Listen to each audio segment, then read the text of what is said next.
আসসালামু আলাইকুম। Dummy variable and dummy variable trap. তো আমরা যারা মেশিন লার্নিং বা ডাটা সায়েন্স নিয়ে কাজ করি তাদের এই বিষয়টা সম্বন্ধে জানা অতি গুরুত্বপূর্ণ।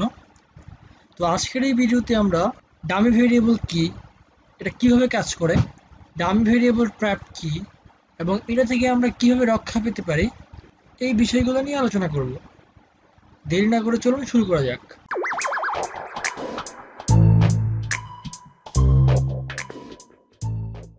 What is dummy variable? Dummy শব্দের অর্থ হচ্ছে সাজানো, অর্থাৎ ডামি ভেরিয়েবল কোনো রিয়েল ভেরিয়েবল না, এটা একটা সাজানো। এই ভেরিয়েবলটা অন্য একটা ভেরিয়েবলকে রিপ্রেজেন্ট করে। এই dummy variable is numeric variable that represent categorical data. তো ক্যাটাগরিক্যাল ডাটা কি? আপনি যদি জেন্ডার চিন্তা করেন, অর্থাৎ জেন্ডারকে একটা ভেরিয়েবল চিন্তা করেন, তাহলে এর মধ্যে দুইটা ভ্যালু থাকতে পারে, একটা হচ্ছে মেল, একটা হচ্ছে ফিমেল।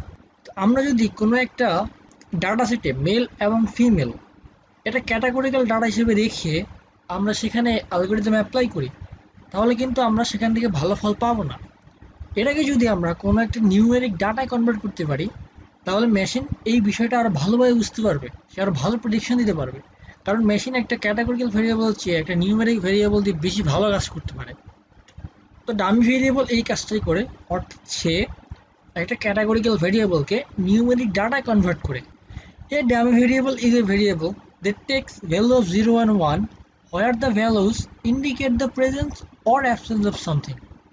যেমন আগে যে বিষয়টা বললাম জেন্ডারের ক্ষেত্রে, সে মেল এবং ফিমেল এটাকে 0 অথবা 1 এটাই রিপ্রেজেন্ট করবে।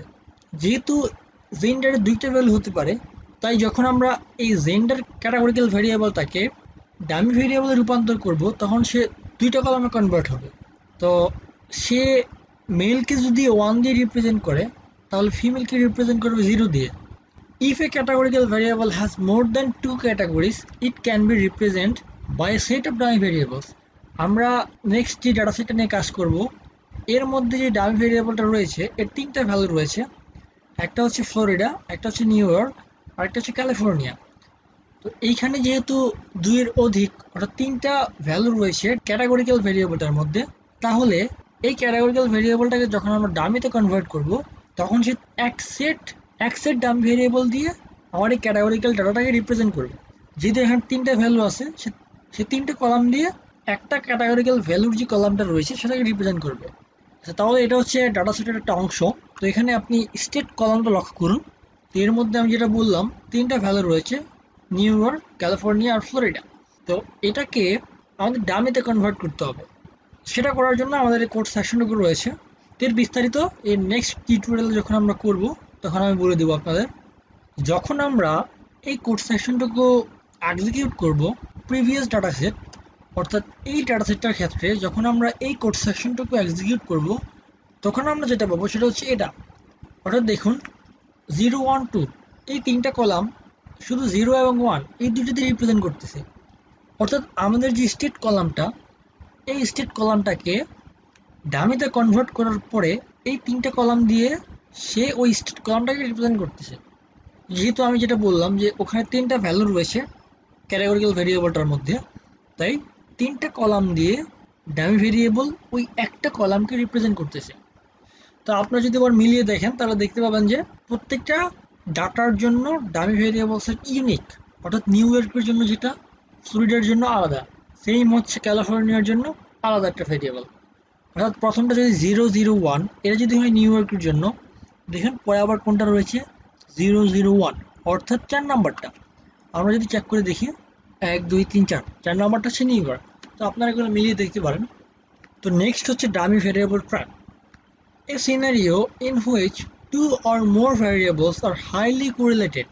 In other words, one variable can be predicted from others. এই ডামি ভেরিয়েবল একটা প্রবলেম হচ্ছে যে এরা হাইলি কোরিলেটেড, অর্থাৎ এদেরকে এদেরকে মাঝে মাঝে অন্য একটা ভ্যালু দিয়ে ডিফারেন্ট কোনো একটা ভ্যালু প্রেডিক্ট করা যায়। তো এই সিনারিওটা হচ্ছে ডামি ভেরিয়েবল ট্র্যাপ। এটা থেকে আমাদের বাঁচার উপায় হচ্ছে, if a categorical variable can take on n values, you only need n minus 1 dummy variables. আমরা যে উদাহরণটা দিলাম সেখানে আমাদের ক্যাটাগরিক্যাল ডাটার যে কলামটা ছিল সেখানে ভ্যালু ছিল 3টি। তো আপনারা দেখেছেন যখন আমরা ডামিতে কনভার্ট করেছি তখন 3টা কলাম দিয়ে ওই কলামটাকে রিপ্রেজেন্ট করেছে। এখন আমরা যখন কাজ করব এই কনভার্টেড ডাটা সেটটা নিয়ে, আমরা সবগুলো কলাম ইনক্লুড করব না। অর্থাৎ ওখান থেকে যে আমরা 3টা কলাম পেলাম, আমরা সেখান থেকে একটা কলাম বাদ দিয়ে বাকি 2টা কলাম নিয়ে কাজ করব। এভাবে যদি আমাদের nটা কলাম থাকে, তা থেকে আমরা n-1টা কলাম নিয়ে কাজ করব। অর্থাৎ সবসময় একটা কলামকে আমরা বাদ দিব। তা কোন কলাম বাদ দিব সেটা কোনো স্পেসিফিক কিছু নাই। ইচ্ছা যে কলামটা ইচ্ছা বা যে কলামটা স্লাইসিং করতে আপনার সুবিধা, সে একটা কলামকে আপনি বাদ দিয়ে বাকি কলামগুলো নিয়ে আপনি কাজ করতে হবে। তো এই কাজটা করার মাধ্যমে আমরা ডামি ভেরিয়েবল ট্র্যাপ এটা থেকে এড়িয়ে চলতে পারি। তো আজকের জন্য এই পর্যন্তই। ভিডিওটি ভালো লাগলে অবশ্যই লাইক কমেন্ট শেয়ার করবেন। আর আমি মূলত প্রোগ্রামিং ল্যাঙ্গুয়েজ, বিশেষ করে পাইথন, মেশিন লার্নিং এই রিলেটেড ভিডিও আপলোড করে থাকি। তা আপনি যদি যে কোনো একটিতে ইন্টারেস্টেড হয়ে থাকেন, তাহলে চ্যানেলটিতে সাবস্ক্রাইব করবেন। নেক্সট টিউটোরিয়াল দেখা হবে ইনশাল্লাহ। সে পর্যন্ত ভালো থাকবেন, সুস্থ থাকবেন। আসসালামু আলাইকুম।